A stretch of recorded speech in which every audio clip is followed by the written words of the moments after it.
In today's video, I'm going to teach you how to check for refund history in Hostinger. If you want to review past refunds connected to your account, the process is very simple and only takes a moment once you know where to look.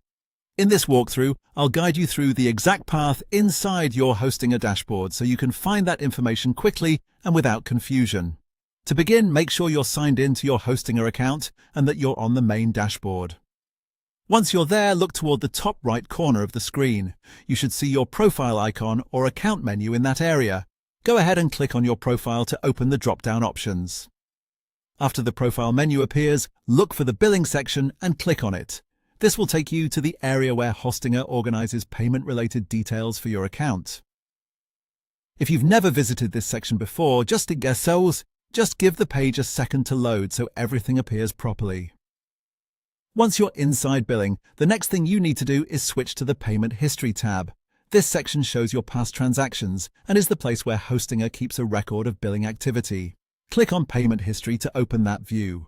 From there, you'll see different options related to your payment records. What you want next is the Refund History tab. Click on Refund History and this will display the list of refunds associated with your account, if any are available.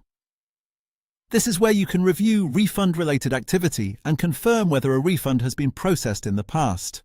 If you don't immediately see any entries, that may simply mean there haven't been any refunds on the account yet. It's also a good idea to make sure you're in the correct tab, since payment history and refund history can be easy to mix up if you're moving quickly through the dashboard. And that's it.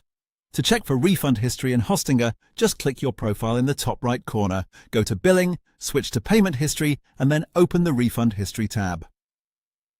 Thanks for watching, and I hope this helped you find exactly what you were looking for.